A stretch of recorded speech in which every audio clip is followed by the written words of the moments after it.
You're listening to iCannabisRadio.com.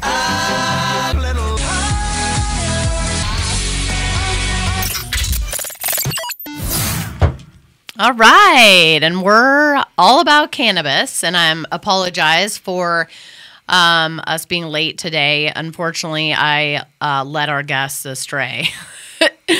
Anyway, evidently iCannabis Radio has the wrong address down. So we're all set here, and special guest Alan Brochstein actually flew in just to be on my show. No, that's lying. But he did fly in to see what's going on in the cannabis sector in Colorado. Welcome, Alan. Hey, thank you. It's great to be here. Thank you. And we also have special guest Chris Taylor. Chris, why don't you introduce yourself and kind of what you're doing in the industry? Sure. My name's Chris Taylor, and I'm the CFO at Advanced Cannabis Solutions. We're a company out of Colorado Springs. We're publicly traded. And our specialty is the acquisition of real estate and then the leasing to operators, primarily grow operators. Awesome. And we'll talk about why that is very, very needed in just a little bit. But how's your trip been so far? This has been the best 24 hours of it. Oh, really? I have to be careful. Since I got married, since my kids were born, something like that, it's been eye-opening. Really? I can't even tell you. So I know that I set you up with a clinic. Were you able to go there and some other places? We started there, and that was a great place to start. Just like a lot of places, they're totally out of recreational product. Right. So then we found some places that weren't, and I have a great story. I've got to tell this right now. Absolutely. Tell it up. So we went to, I'll remember the name in a minute, but we went to a dispensary. And they actually gave a discount for credit card use, a 5% discount for credit card use. I've never heard of such a thing in my life. Usually it's cash you get a discount. Isn't that funny? It's just such a messed up industry right now. It is. That they would rather give you 5% and then the credit card 7%. Well, it'd be total of 7, as opposed to having wheelbarrows of cash. And I assure you, they have wheelbarrows of cash, but I mean, the lines, they're not so long, actually, but it's a constant flow of people coming in and buying. The prices are sky high, from what I understand. They need to be. $65 for an eighth. Yeah, they need to be for the demand here, and they're still running out. Right. I think, what was it, half of the people buying the first day were out of town. Right. And I know that I sit in the same building as the clinic, and my office now moved. I look over the parking lot. Texas, Florida, Georgia. I mean, consistently all day long. Yep. And they have to walk up to the door and see the sign, like every other day, that they're out of recreational. That'll get fixed, but there's a big problem that y'all need to work on. Somebody's going to make a lot of money if they can figure this out. What's that? So you're a tourist. You come into town. You buy your stuff. There's nowhere to go. I know. Nowhere to go. So we're working on that. Actually, it's really sad. 420 Tours, or my 420 Tours, was trying to get together a private place on New Year's Day, and that place backed out because they were scared. So another bar stood up and said, great, it'll be a private event. Right. So it will be a private event, and you'll have to buy tickets. And you'll know cannabis is there. You have to bring your own cannabis. Of course, they couldn't sell it. And they got a hand-walked letter to their bar saying, if you do this, there will be consequences. Who's the they? Who's the city and county of Denver. Who's pushing that, though? City and county of Denver. Just the politicians aren't ready. It's ridiculous. So I was on the criminal law task force. And why, I have no idea. But, and these things will haunt me forever, openly and publicly. What's openly and publicly? And, half the room's pro-cannabis, the other half the room's against cannabis, right? And they're like, you can't do that on your porch. Well, can you drink a beer on your porch? Can you smoke a cigarette on your porch? This is how it is. Ridiculous. I went into the hotel yesterday, and I saw this huge sign. It said, yes, Colorado has legalized marijuana, but you can't use it on this property. I'm like, well, I wasn't going to anyway on there, so that didn't matter to me. I was just kind of struck by it. Like, all these people coming into town and they're being told that they can't do it. So I'm traveling with a bunch of people, members of 420 Investor, and these guys are really serious connoisseurs apparently. And I'll get them a special place to smoke. Don't worry. One of the guys almost got kicked out of his hotel because he said, "I am smoking." He had a smoking room. He took great efforts to get a smoking room, and I didn't even have a smoking room. So But he said, "I want to smoke. What's the deal?" So I'm curious about vaping. How can people get around that here with the vaping? That was touchy, and no. Again, it's the Clean Air Act. So they're trying to follow the Clean Air Act, which picks up all smoking, even though it's not smoking, it's vaping. So technically, you probably could get out of a case, but we really don't want to push it now, right? But at the same time, it's ridiculous. So don't you worry. There will be marijuana-friendly hotels, marijuana-friendly everything. Bed and breakfast. Bed and breakfast. Yeah. And I wanted one of those. What a way That's to exactly help what an I wanted. industry that struggles. Right. Absolutely. Right. That's exactly. And get the best edibles and products and just have them there at the bed and breakfast. And You'd it's have all zero inclusive. vacancy right That's what I'm talking about. Wait, so I know you're doing dispensary financing, basically. Are you going to get into the bed and breakfast financing too? I need some money for bed and breakfast. That's probably the worst industry. No, as an accountant, that's a tough thing to do. It is. But it is. But you'll start they'll seeing figure it that. out. They will figure it out. And then there's also 420 tours. Now understand this too. If you have a 420 friendly landlord, okay, and they say it's okay, you can in your building or your space that you rent from them. Mm-hmm. So in our building. Got it.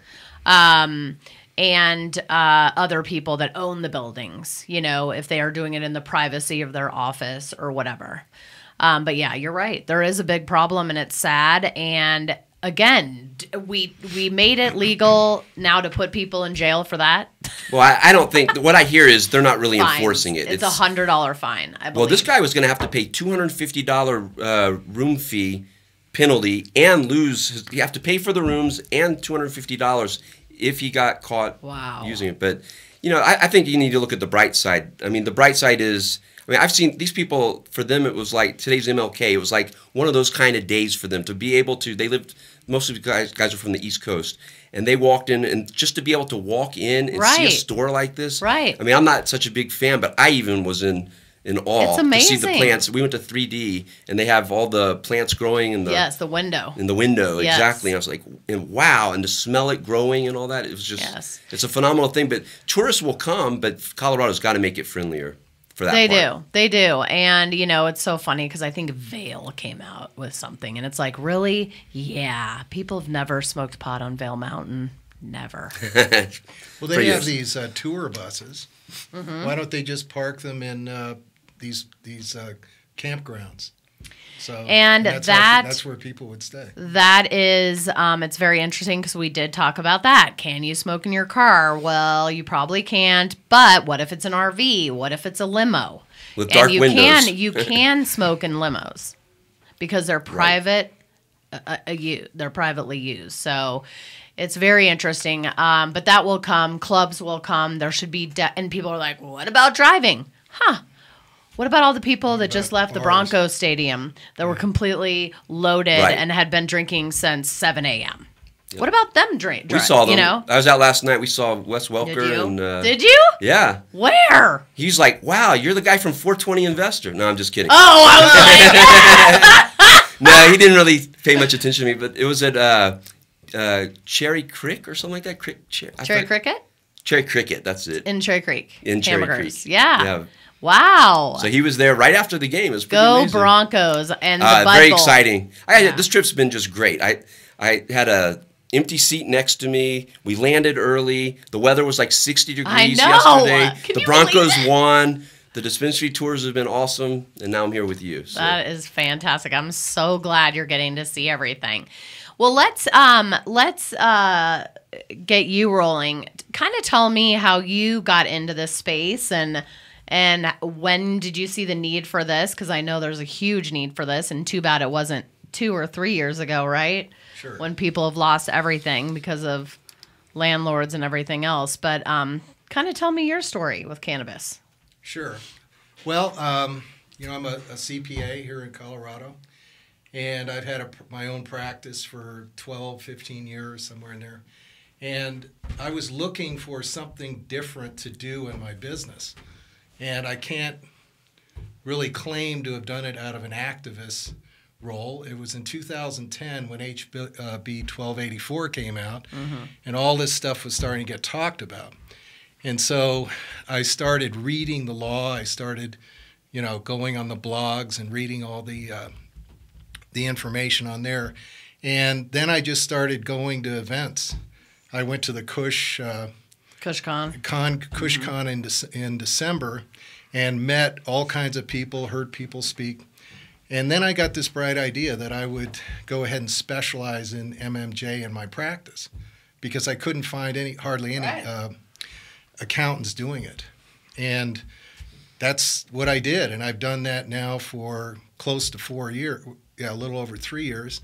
And this last fall, Robert Frichtel, who's our CEO of Advanced Cannabis, he had a referral network that he had established, a marijuana business network. And I was his accountant that he referred to. He had all the professions on there, insurance agents, attorneys. And that's still live, right? I mean, it's not a focus, but it's up on the internet still for people to look at. It's up there, but he was actively working it and building all his relationships. And anyway, he hadn't talked to me in several months, and I called him. I said, "What are you doing?" And he goes, "Well, I'm working with these guys." This was back in April or May. And he said, "They've approached me with this kind of unique idea for a real estate play in cannabis. And I've just kind of blown them off. I really don't want to work in a corporate setting, and I like what I'm doing." But he's done it before. Right. Yeah. No, he's done it. Oh, I have. Yeah. Oh, you're something. I'm just talking about how he approached me. So he was telling me what was going on, and then he called me a couple of months later and said he decided to do it. And I listened to him, and then I thought about it after I hung up, and I said, I'm going to call back and see if they have any need for what I do. Basically put myself out there. And within a week, I was in there interviewing, and then the next day I went to work for him. Wow. So it was really the people in the management of our company they're competent in the corporate environment, but the main draw was the industry. Sure. Because we all have 4 years of experience in marijuana. But Roberto has more, right? Roberto was a dispensary owner. Tell him so Genifer knows. I don't think she knows. Yeah, which dispensary? I don't think I know. I don't. One in Boulder. He was a partner with one in Boulder, and then he has had Roberto's list, which is a wholesale exchange. Oh. Where people go on there and they can find wholesale products. So he got to know a lot of operators that way, and working with some of the bigger operations. So the three of us are the officers in the company. We have a fourth individual who is our capital markets consultant who's been instrumental, Steve Calandrella, in putting together our equity offering, our initial placement that was last summer, and then some of the things we've done there now. So we have a team of four, and things are starting to happen for us. That's fantastic. And then how did you decide to go the public route? Well, this whole deal was put together by the people that were in a public company plus already. Steve. So he had these people were looking for an investment possibility in the marijuana business. The people at ProMap you're talking about? Yeah. But didn't want to be. And that company was a viable business. It has been public since, I believe, '88, so quite a few years. But they wanted to find some sort of a business that they could merge with, and they wanted to invest in it. And the way that worked out was, we created the or I wasn't there yet, but Advanced Cannabis Corporation was created as a private company, and then ProMap merged with it. So our public trading status came from that, which is... So is that called a reverse merger? It's called a reverse merger. Okay. Just want to get my P's and Q's correct. And it's amazing because you could pull up a long-term chart of ProMap. It probably never did anything. And this stock has gone from $2 to $24, I think was the high or something the other day. Yeah, it's tenfold what it was just in the beginning of December. I mean, you're going to see more reverse mergers. Sure. We talked about Steep Hill Halen. Yeah. I haven't learned anything more about that. But that I heard that is definitely a reverse merger. Right. Oh, really? Okay. Yeah. Still haven't seen anything. But still haven't seen anything. And reverse mergers have a whole set of additional things that you have to look at when you do them. You want to make sure that you have both businesses are viable when they merge, that you don't have shell status with the SEC, which goes into a whole other arena. What that does is put some real restrictions on your stock in terms of how it can be traded. Got it. So we've followed our attorneys, a good firm here in Denver, SEC attorney that's mapped all this out from the beginning, and it's worked well for us. And these guys, he may not want to brag about this, but I talked to the CEO, Robert Frichtel, when was that? Late November, early December, and he dropped something on me that just blew me away, which is that they had gone through an underwritten process to raise convertible debt. And the worst thing about a lot of these penny stocks in general, but also in the MJ space, is that the terms are just horrible. I mean, even some companies I think are good, the terms are egregious. And they say, yes, this is the most challenging thing. And this is going to get to a topic I want to bring up shortly anyway. But these guys came out with I don't even know the size, Chris. What, is there a maximum size on this offering? $5 million with a potential 20% overage, so $6 million. So in the last I saw, it was like you'd raise $600,000 almost or something like that. That was publicly disclosed. There's amounts in the pipeline. I don't know what the amounts are, but there was a document. There's a lot of interest in it. So they had sold some. They disclosed this, but it's being there's an investment bank here in Colorado that actually put their name on this thing. They're not guaranteeing that it all gets sold, but that's huge. Gigantic. It is, and it's gigantic. I thought. I mean, Chris, don't you think that's pretty unusual? It is, and I'll tell you that when we first came out with this offering, the big draw in it, what we had hoped people would see as a draw, was that you could convert it at $5 a share. Right. So you have a 12% interest debt instrument secured by real estate, which is, a great deal in itself, and then the ability to convert at $5 a share. Well, when it's $1.90 on the market, which is when my interview was, right? $5 is, maybe it'll happen. But when it's $18 in the market, your phone is ringing off the hook. So that's what I mean. Right. And all of a sudden now it's an unbelievably generous looking offer. But it has a $10 forced conversion, so you're not gonna. That's gonna be hard to work. But on. that's the first 2 years we can't. I mean, that starts in 2016. Got it. But anyway, the big point is, and this is one of the main. I know we have a lot of listeners today. They're interested in stocks in the sector. Yeah. And so I came into this last February, and it was a mess. The whole market. Following Washington and Colorado, a lot of people piling into the market, and we just kind of went through that again. And I've written about this. We can talk about why I'm a lot more optimistic in 2014 than 13. But the mess was, you had these stocks that were going up and worth $500 million, $1 billion. They couldn't get a loan. They had no access to capital. And if you read the ArcView report, because it's marijuana, correct? Yes. Okay. Exactly. Yeah, and because so remember, some people listening. Okay. No, yes. yeah. That's okay. So the reason marijuana, is because these are viable companies potentially, but you can't grow a company without capital, especially in a new type of environment. And so what Chris was just saying, they can't just go sell stock. They had to go through this reverse merger. They had a private company. They couldn't go to the NASDAQ and just issue stock. They didn't have. It was a developmental stage company. It doesn't meet the qualifications. Right. So let's say even now, if they wanted to raise stock, they're a penny stock. They're OTC, they're SEC filers, but they can't just go out and say, hey, our stock's at $18, we're going to sell 1 million shares at $15. That'd be, you'd have to work on that for months, and you're not there. The operations don't support it. But, so on the one hand, tons of people want to invest in the market. Yes. For good reason. Absolutely. On the other hand, these companies can't get a loan and can't sell their stock. It's a huge arbitrage. Mm-hmm. It's unbelievable. So one of the things that's happening right now, and I've talked to a lot of people, there are very large pools of capital that are being deployed into the market. We're going to learn more about that. I have multiple sources that are saying that we're going to see this capital, and this is going to allow the companies that are not touching MJ, but that are in all the surrounding things, like what Chris is doing, where they own the land and the facility, but they don't have any. Right. So just like, I think Grow Life was the first one. Rob Hunt came on your show. I think it was right before they announced what's called the GIFT program.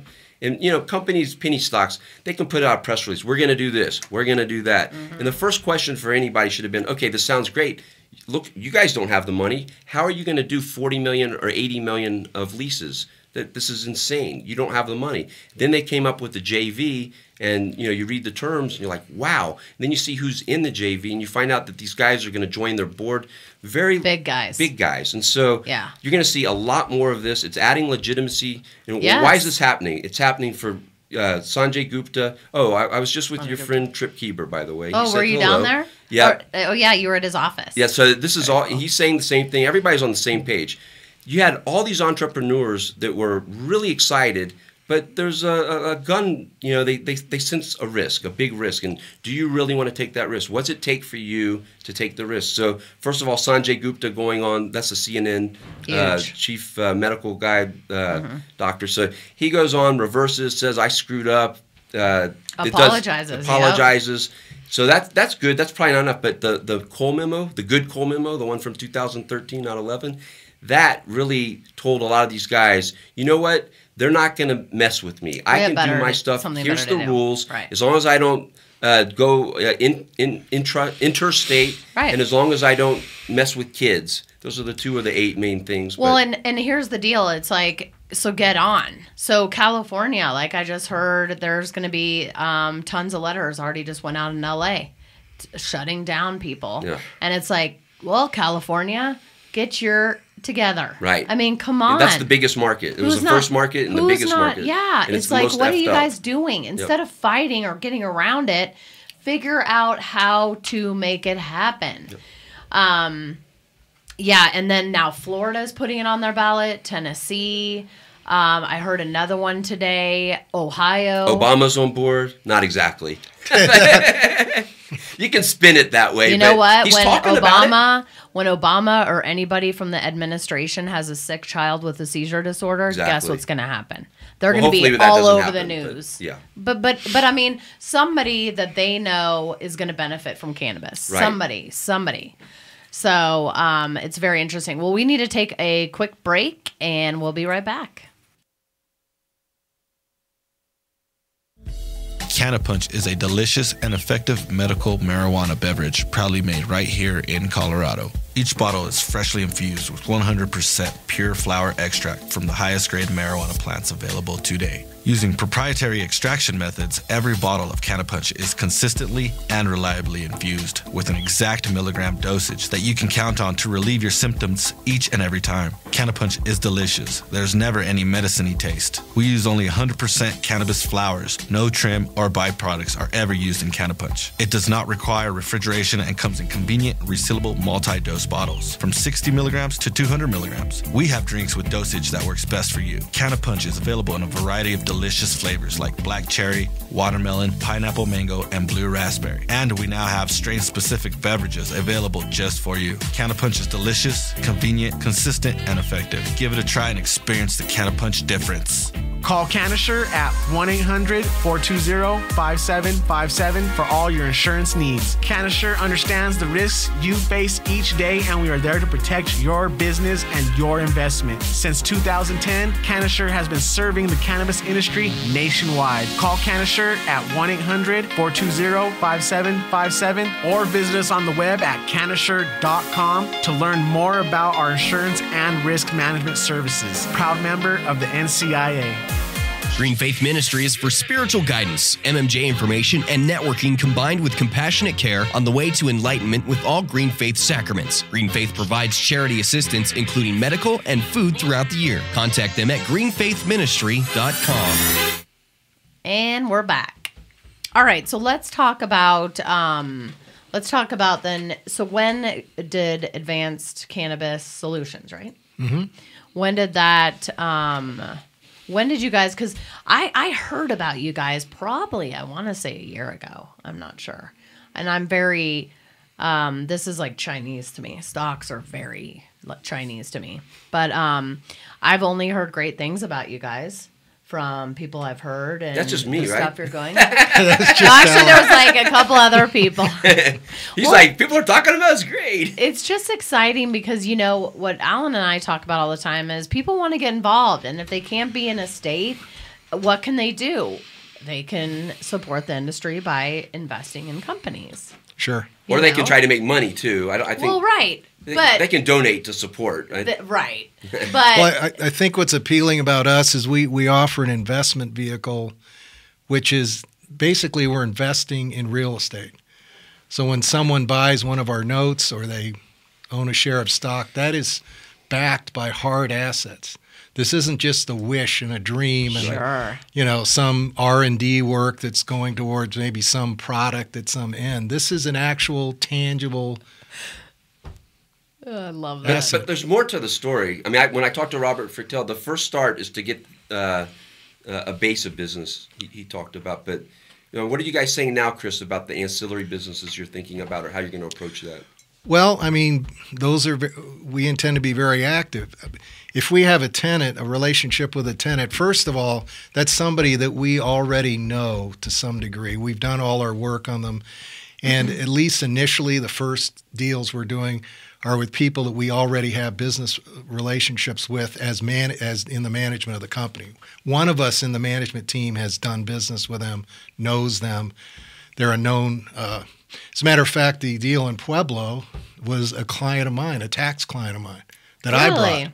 So all of us are involved in the working with Jim, on the deals. The listeners probably don't know the details, but.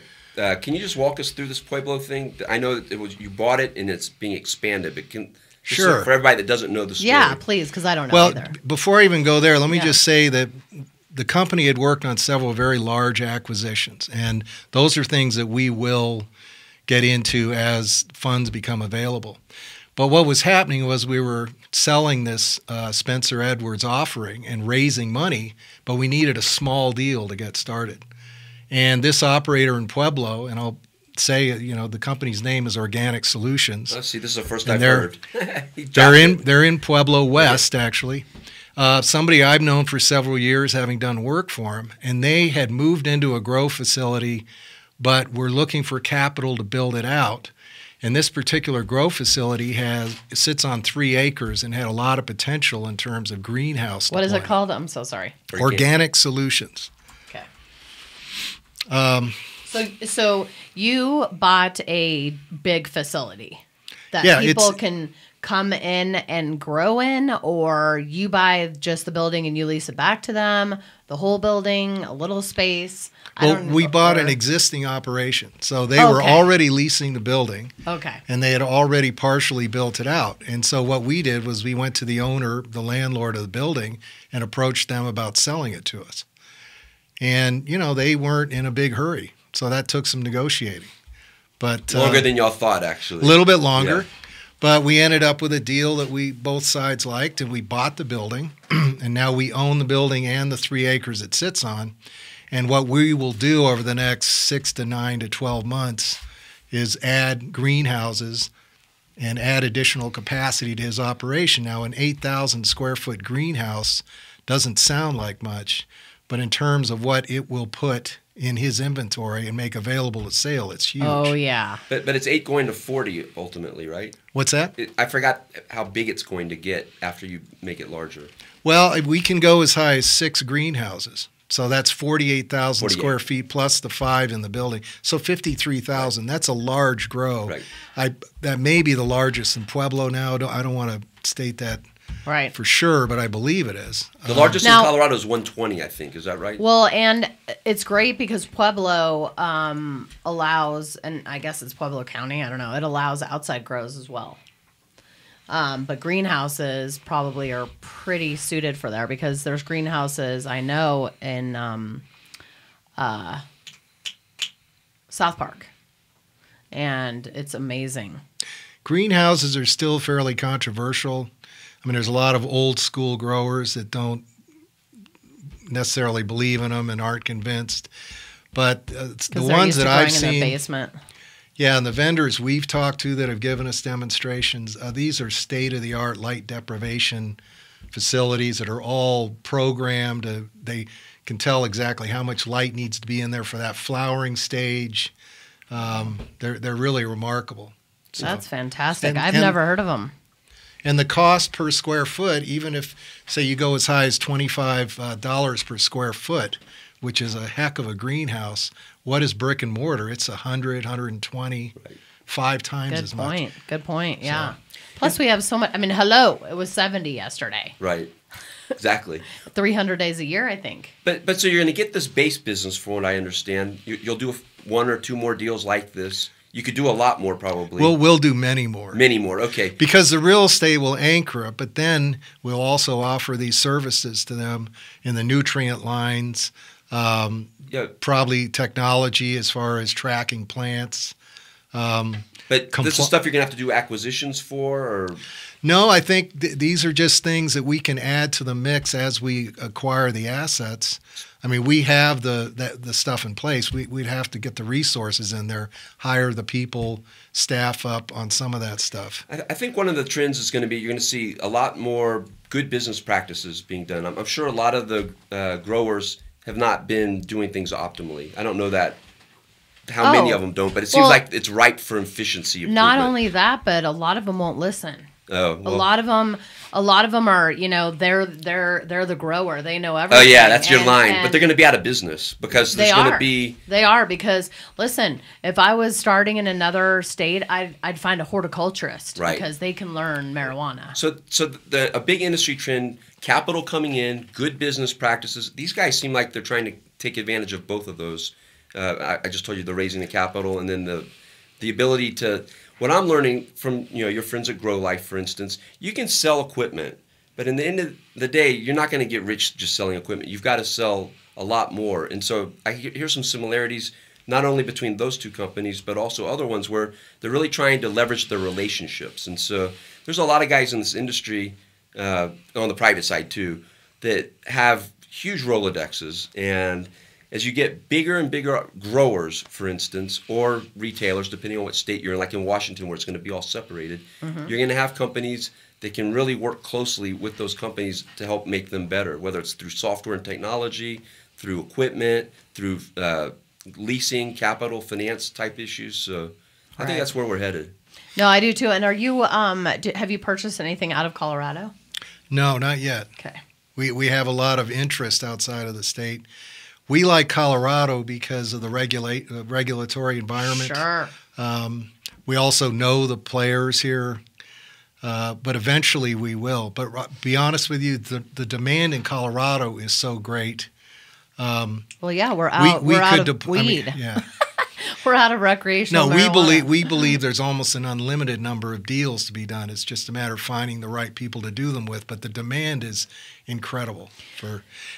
What we're doing is we're satisfying the need for space, which is hard to come by.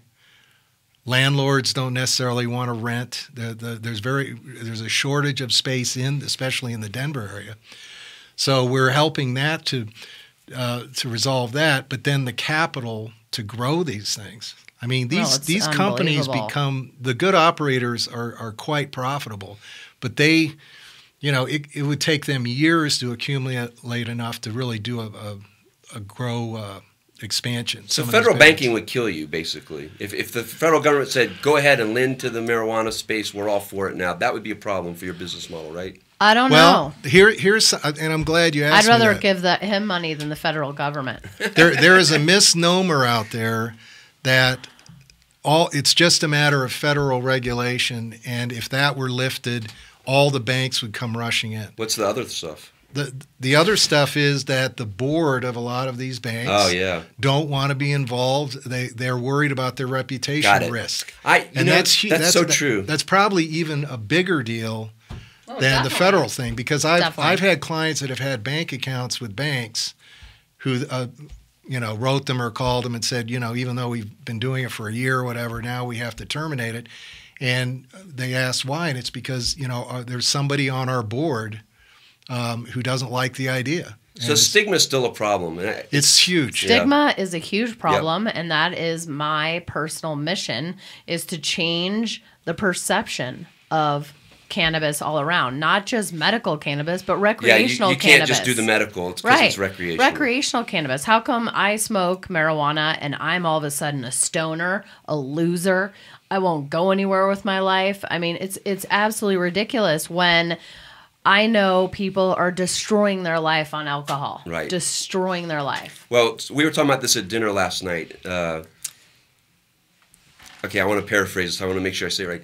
A loser, if he smokes pot, will still be a loser. But a winner who smokes pot may be, there's a lot of people that say it helps their creativity, whatever the issues. I don't know. For me, whatever. I slept really well. I eat and sleep. But still, that's medicinal, taking it as a sleep aid. I don't know about you, but Ambien scares me to death. Right. Yeah. Well, the stigma is an issue. I'm planning a 420 type of event, and I went to an event planner, and he said, Alan, we'd love to work with you, but our other clients would get pissed. Oh, my God. I'm like, are you serious? I For said, a then don't party. you don't even have to say that you did it. Just do it. We'll pay you. Like, nope, we can't even be involved. And that is Too why, much risk. that is the disadvantage of having something like 420 or THC or pot or weed in your name. Yeah. If we knew what we knew today, names would be different, right? A lot different. Cannabis seems to be okay. I love the word cannabis, and I try to use it as much as often as I can because it's more of a professional, word. But we just have to work on changing the perception, and that's what I'm doing. I partnered with a kind of I don't want to call it a gaming company, but it's a game that's going to run from February to April. It's called StockPools.com. And we're doing the 420 pool is what it's called. That's fun.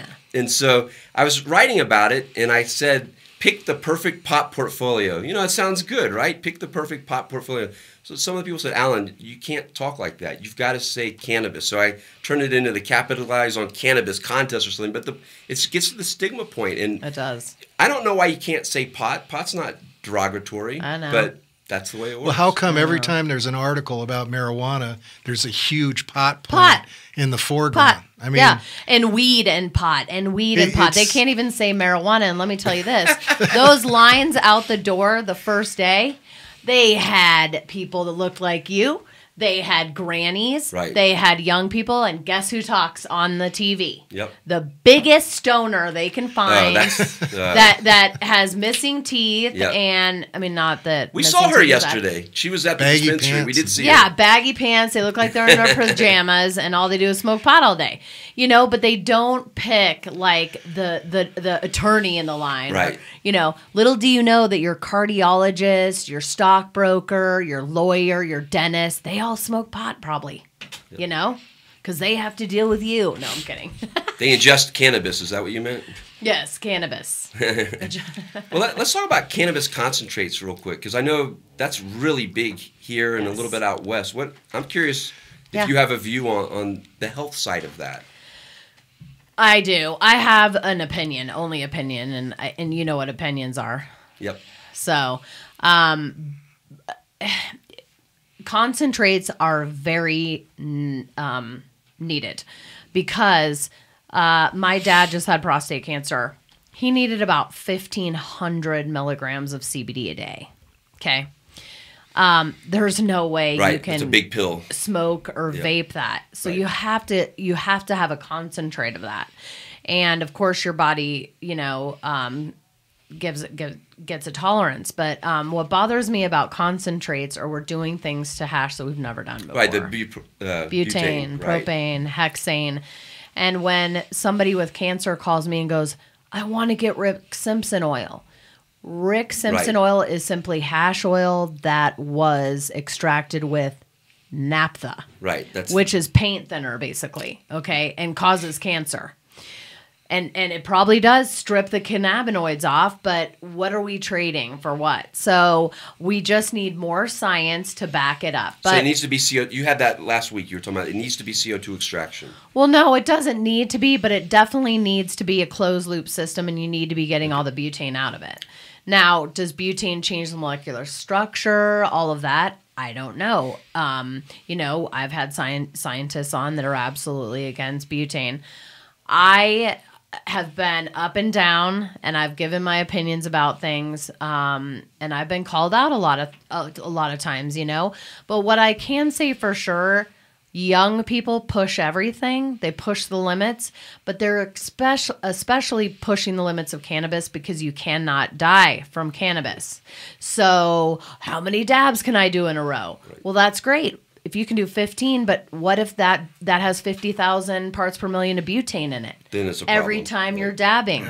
That's a problem, and I don't want to see anybody die from contaminated cannabis. We will lose all of the momentum we have gained here. But I've been told that the dabbing stuff, I mean, I don't like it because of the blowtorch and the glass. Right. Have I done it? Yes. Did There's I going to be an enjoy electronic it? Yes. version. I saw Yeah. electronic Yeah. dabbing. But still, again, it's creating a tolerance for you that is extremely high. And but somebody called me out and said, well, do you think it could be a generation gap? And you know what? I really thought about that, and I'm like, yeah, probably. You know, and of course, dabs were hot knives in the 70s and 80s. You'd put hash on a butter knife, and you'd get the other hash on, heat it up on the stove and press them together. That's the first time and last time I ever smoked hash when I was little, because I threw my guts up, and hadn't had hash till like 2 years ago. But there is a need for concentrates. But yes, there's a huge that people need to know. And the problem is before recreational or medical, you didn't even have to say what you extracted. So people were lying. Oh, CO2, we extracted with water, and it was flat out butane. You tested that to determine that's terrible. People were bringing in the stuff, and you were like, no. Absolutely. And there's no consequences for that. Just the person doesn't go back there anymore. Now there will be. Mandatory testing starts July. Got it. I will be able to start talking to people. If I get a sample today and it's nasty, I can report it to the MED. Got it. And let me tell you what, naphtha is nasty, and it sticks in there. All those hydrocarbons, for some reason, they're heavy and they stick in there, and it's very hard to purge it out. So will there be laws against butane? Yes. So I believe concentration maximums. Yes. Yeah. I believe it has to be a closed loop system, meaning you can't do cans anymore, which are good. Butane cans that you fill lighters with. So it has to be a closed loop system. I've already had Extraction Tech on my show. They also sponsor my show. Then there's another gentleman named Jason. At Apex? AKA Giddy Up. And he does another hydrocarbon extraction machine called Emotech. No, just those. Now, for CO2, we had two. We had Eden Labs and Apex. Well, Waters just jumped in the game. Wow, Big Waters. Big Waters Corporation. And let me tell you what, their extraction New York machine, Stock Exchange, WAT. WAT, get in there, because but they it's not going are to move their smart. needle. I know, but that's a huge company. You know what, though? They're selling a lot of CO2 extractors for Wow. $130,000 a pop. Interesting. Yeah. So, anyway, but that's what's exciting about it is Waters probably would have never, you would never think a company like that. And it's like they have been so great. Waters is the Bentley of the instrumentation I use, but they're smart. They're smart. They see where it's going, where some of these other instrument companies You're talking are about the dragging their analytical. feet. You're talking about Analytical, yeah. But they're also on the extraction side. Okay. Yes, they're So also on the extraction. got They it all bought covered. an extraction company. They're smart, This is the next. This is huge money, huge industry here. Jump on, Right. You You can get a cheap extractor for like what, 40,000? A hydrocarbon extractor. They start at 18. Yep. CO2 units about 50, I believe. But the Oh, you know high-end- what though? I think he makes a smaller. I thought Apex made a smaller one that was like around 30, but they can go up to over millions of dollars. So that high, because I was talking to somebody else. I'm not going to say who, but he said he's buying from a European company or something like that. But they're like $120,000, $150,000 or something like that. And they're high volume. And the reason people were using butane propane is because, one, it extracts from old CO2. It extracted more of the cannabinoids. Also, CO2 was more expensive, and it takes a lot longer. But now, Waters is stepping up that game significantly, which is great. But yeah, concentrates, it's amazing what you can do with cannabis. Let's just say that. And we've just scratched the surface. CBD, it's not about CBD. It's about the whole plant medicine. Right. And strains that are higher in CBD. Now that CanLabs test for 9 cannabinoids, we can start looking at CBC, CBG. THCV and some of these other neuroprotectors. I think a article just came out today that hopefully is going to be we're going to be writing a blog about, but it literally was talking about.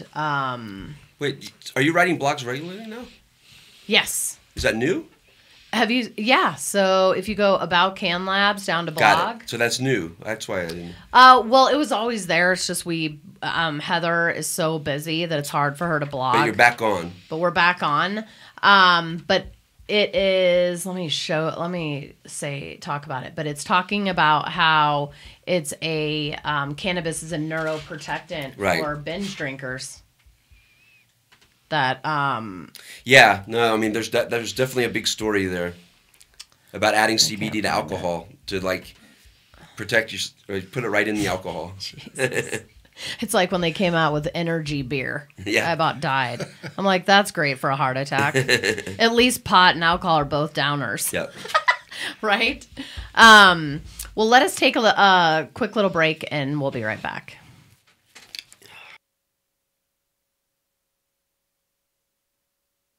iVita Wellness is committed to compassionate patient care while providing the highest quality medicine at an affordable price. At iVita Wellness, patients can get top shelf ounces for $150 every day. iVita Wellness also carries pharmaceutical grade pure CO2 oil. iVita Wellness is located in Uptown Denver on 1616 Pearl Street, open 7 days a week from 9 a.m. to 7 p.m. You can reach us at 303-952-9150 or our website at www.ivitawellness.com. iVita Wellness is Denver's compassionate care center. Extraction Tech Solutions. Not only is it safe, but it offers one of the only ETL certified essential oil extraction systems on the market. Our equipment meets or exceeds all of the North American safety standards. Customer relationships are important to us, so after the sale, it doesn't stop for us. We are reliable and therefore when our customer needs us. We offer pre- and post-sales training, method development, services, and repairs. Extraction Tech, safe and reliable because it matters. Contact us at www.extractiontech.com or 720-515-9254. I'm Gary Johnson, and you're listening to iCannabis Radio, and I want to say, talk it up, Colorado. And actually, Alan was asking Chris, what is your ticker? And that would be CANN. CANN. We were happy to get that. So the motto, of course, in the chat rooms and yeah, the yes bulletin we boards, can. Yes, we can. Nice. That's our. Yes, we cannabis. I'll tell you. So we're up to pushing 400. I can't wait. We're going to cross 420. So tell me about that. So this is I don't understand what that means. You're up to 400. Oh, the number of subscribers to the service. Subscribers to your service. Yeah, I was going to tell you. That's awesome. So they have, I just wanted to say, I'm really proud of not that so much, but just the fact people are really getting on board this concept of let's try to find the good companies and let's try to avoid the ones that just aren't worth our time. That's right. Or scamming. Yeah. Well, let's stop that. And so one of the things that I've noticed, I'm trying to move. I'm glad they're figuring it out on their own. I can just give them the information, and they can quickly see the positives and the negatives of a lot of these companies. And so that's where we've been headed. But I will say that people have been very excited about CANN and the Yes We Can. Yes, so that's great. It's resonating with investors. It's a clean story. The people behind it. So Robert did an interview with me. You can read it on Seeking Alpha, and it's just really clear that they're trying to do things the right way. There's several companies that are going out of their way. You don't see this in penny stocks so much. And it's unfortunate that this is the way it is, that this universe now is penny stocks. It's just not really an option. But I've heard of 2 NASDAQ IPOs that could come this year. So that's going to be interesting. I can't say anything about them. But. Okay, so let me ask you that. How does one go from penny stock to NASDAQ? What's the benefit? And why wouldn't you go straight to the NASDAQ? Can you handle that? I know one? none of that. I know some of the details, but it's not... A lot of it has to do with financial fundamentals. Right. Okay. So you have to have a certain size, you have to have a certain amount of volume. Okay. And profitability. Yeah, the NASDAQ's a country club. And so the process, I've been looking into this because this question is going to come up a lot. Yeah, and it's not a trivial cost to get listed.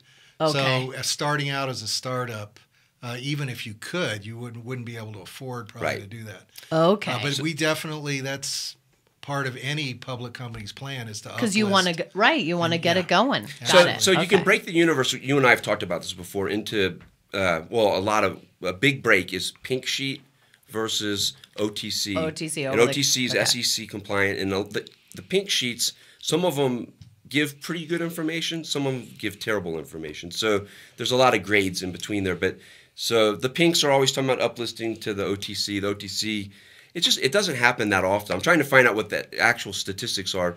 Organovo prints. It's a 3D printing company focused on healthcare applications. Printing I just heard they're going to do chocolate now.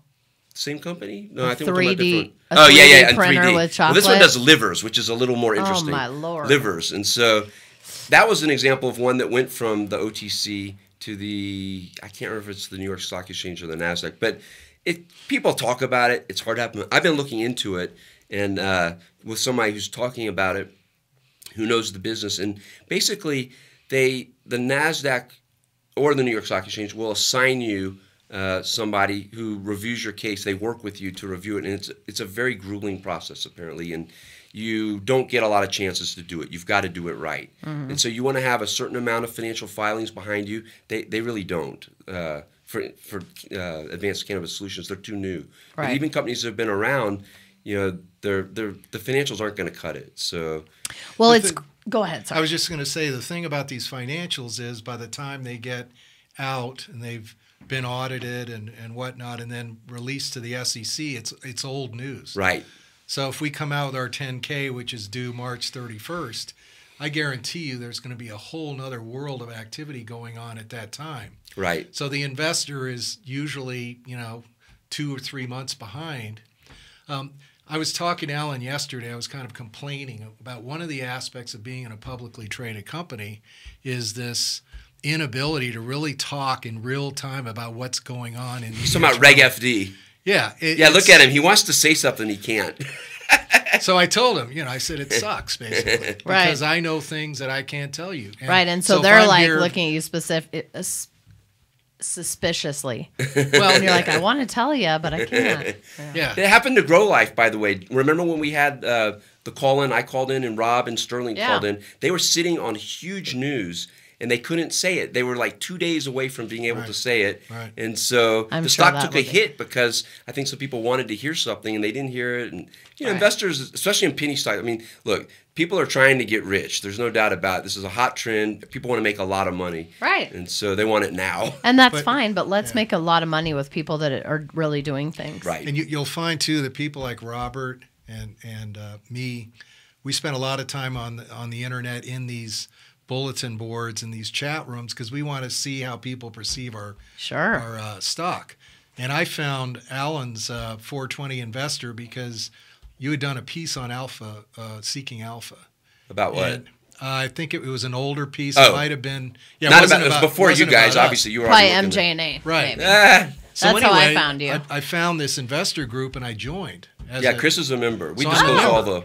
And so I approached him shortly after that and I said, look, is it even okay for me to be here? Because I don't want to have everybody in the chat room coming to me asking questions I can't answer. Sure. It's been really interesting because, Chris can't say anything. Derek Peterson from TerraTech, those two guys are two of the CEOs or CFOs or corporate officers that are on board. There's several others. If anybody ever wants to know, I'm happy to disclose. I'm not going to say it here. Sure. I tell all of our members, these people are members, and because they're smart. I'd be a member too if I had a company we're talking about. Because they can say things. A lot of times there's questions, and IR is a really hard thing. I know Chris was complaining on the way over here, just being inundated with calls, and a lot of firms will outsource their IR. Even that guy gets just dumped on. So just the ability, if 200 or 300 people can see something that Chris is willing to type that's Reg FD compliant. Well, and that's why I love this forum too, and I want to do more of it because I feel like people get to see you. You're real,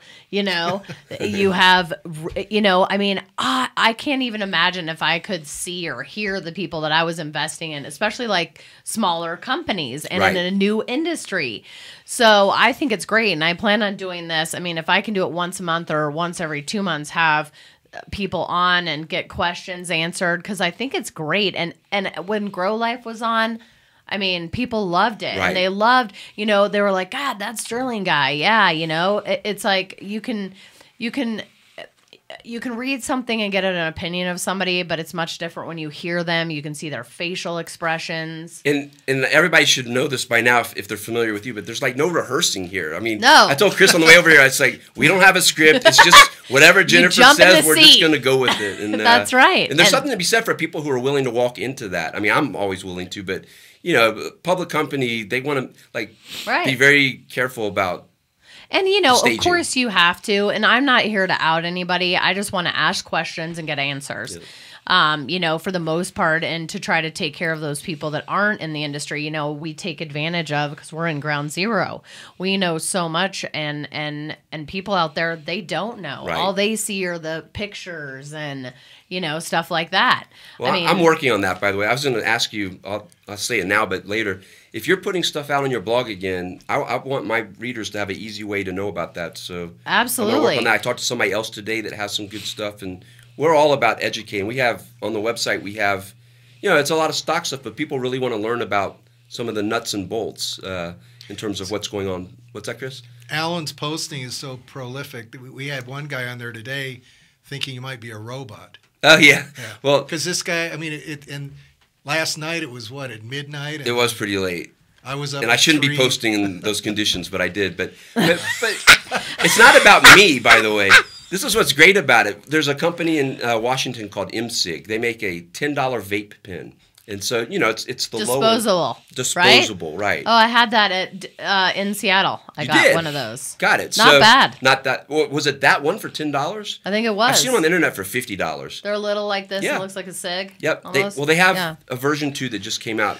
We had 3 members, more received them, but 3 members who sent me a review and let me post it, so everybody could see what our members think of this product. And I'm getting a lot of feedback because I can't know everything about what's going on out there. People like you help me out a lot. I've been watching your show for a while. And now we have the members who are very generously sharing their own experience. These guys, that's awesome, though. That came in this week, they taught me more than I thought I'd ever know. It's got to great. see it live. But. Well, here's the blog. So it's on our About Can Lab. So when you go there, and then what I'll do is you just need to send me a logo and a few sentences on what you do, and I'll just collect. You'll be right in our affiliates. Okay. Well, what I think I'm going to do is figure out a way to post like your first paragraph and then a link so that people can go read what you have to say. That'd be great. But I'd love to have people know about you and your services. I think it's awesome. And you're very honest and just give the information, and they can do it for themselves. But like I have Apex on here, MJ Freeway, Cannabis Camera, some of these other Friends things. of Gin. Friends, affiliates of Can Labs, yes. It's not called Friends of Gin? No, it's not. Actually, it is. There is more to Can Labs than meets the eye. And our secret weapon is actually Steve, my business partner. Right. Yeah. Well, I have somebody, a young MBA team just out of business school. They want to get into the industry. They have a pool of capital, investors behind them. And I said, right. So I'm going to mention them to you tonight. Have them call me. I am. Have them call me. And we'll discuss it. Okay, so we have a little more time. We won't take our last break. What is it maybe that some people don't know, or something upcoming you could talk about? Or first of all, where do they go? Do you have a website? We do. Okay. So it's advcannabis.com. But really, and that's got everything on it, but a way to keep up, currently is to get on one of these boards, either Yahoo Finance or OTC Markets, one of these, and track our stock, because every press release, every filing, and most articles written about us will appear there. Now, we've had articles in the last month by the Wall Street Journal, CFO Magazine, right? Bloomberg. Wow, CFO is very Motley good. Fool did a 3-article piece that we were a part of. And actually, the facility that we're going to be touring tomorrow was part of that piece. Got it. So they can learn an awful lot just being on one of those boards. And then you can also sign up to receive notifications. I think you call it SEC live filings or SECfilings.com. right? Yep. You can get free alerts. Is it just So we're for a all. lot of It companies? doesn't take a lot of work to get the information on us, and at some point we're going to be generating investor newsletters and Of course. all sorts of PR. But They just what was we it have to get August there. when you first started trading after the reverse? Was it August? it was August 14th. Yeah. Was when the merger What a- took place. Oh, What a wow, perfect so time. recent. It was like right at Well, the. we purchased our first property New Year's Eve. And we were on a mission to have this deal closed by the end of the year because New Year's Eve. That's awesome. At At what part time? of it was the accountant wanted something on their books on December 31. Yeah. And we put a lot of work into that deal. But the timing of it, we came out with that announcement January 1, the next day it's legal in Colorado. Oh. Bam. And our stock just has been up there ever since. So That's fantastic. So where is it trading at now? Nowhere today. It Not was nowhere market today. It holiday. closed at 1801 Friday. Yeah. on Friday, and it's been for the longest time at about $2 up until December. And people ask Alan about whether he should recommend it or not, and his answers I absolutely agree with. He'll say, "We don't know much yet. We don't have a lot. They're in a development stage." It's hard- and he'd say, "I would suggest an entry level of maybe $1." That was I was saying that, not anymore. Right. Then it became $5. Right. And I think the latest is $8.50 or something. That's more technical than valuation, but I know. Jesus, But, that's a you know, lot. Is you should that ask the him this highest question. stock now? No. In dollars? In, No. in the cannabis sector. No. Who's the highest? In market cap or in price? No, in price of shares right now that are trading. Well, I think Canavest, which is the MJ&A spin-out, is trading, I think, around 40 or something like that. That and Medbox have the highest dollar prices. But, it's market cap that counts. And so this is the thing about their company. I like a lot of what I see. The valuation, it's not just them. There's a lot of stocks. But, so what you're supposed to do is you say 15 million shares are outstanding. And that number is going to go up probably over time. But right now it's 15 million. You take $18 price, and that's a little under 300 million. 274 million, whatever it is. And only 1 million shares are trading around. I think 600 and something thousand shares traded the other day, which That was our record. that's yeah. like, wow, when there's only 1 million shares out there that are actually trading. That is a lot. So yeah. that's actually kind of scary. There's not enough supply. So, but they'll get bigger. But if somebody was going to buy their whole company, they'd have to pay. If they bought it at 18, they'd have to pay 275 million. And what they're going anyone out there? Anyone? It's a joke. I mean, ask him. Would he buy his own company for that much? I mean, stock No, price. it's amazing, and it allows you to do a lot of things that you can't do that I'm Right. learning about. Now, the thing that I know about stock is, you have a speculation component, speculative piece, then you have the fundamentals, which eventually have to become reality. Right. That's the thing. So- we don't know the fundamentals. They could be huge. Right. That's But the the point. thing with our company and with our business model and the way we're acquiring real assets that generate revenue from day one, the day we acquire them, Sure. and a tenant is in there, we have positive cash flow on that property. That's amazing. There That's will come a amazing. time when our book value will be, You bet. will justify that price. So Oh, there no question. Especially when you even move beyond Colorado. Although I know that there is huge growth potential here. That people just think that we're all done, and it's like no. Yeah. Especially on the grow side. And Pueblo seems to be friendly, very grow friendly there. Right, and there's what makes the situation down there with our tenant is there's the commissioner's grandfathered in the existing medical marijuana dispensaries Okay. for a period of, I think it's as much as 15 months, Probably. where other growers cannot move into Pueblo County and set up shop. So they're guaranteed that it's their deal for 15 months. Fantastic, because So most for of an those people are investor in like debt. us to come in and put a sizable amount of money into one of those operations, that's a fairly safe investment from our. Plus, what you have to realize is there's no recreational marijuana in Colorado Springs.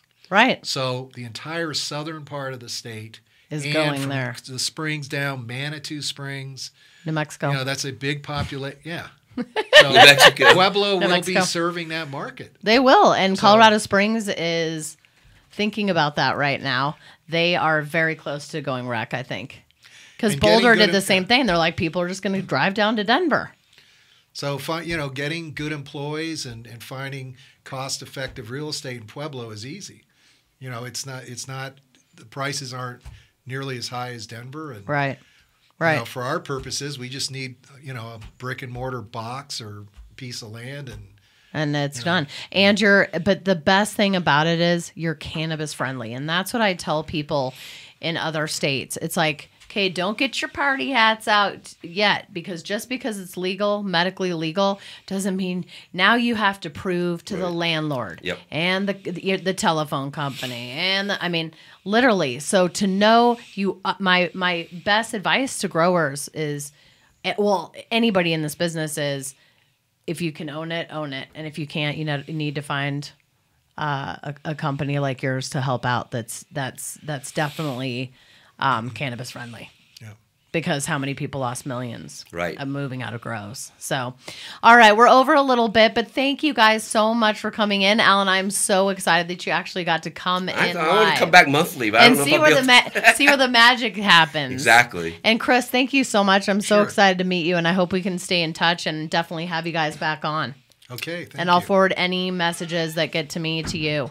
Sure. So, Thanks, all right? Jen. All right. Take care.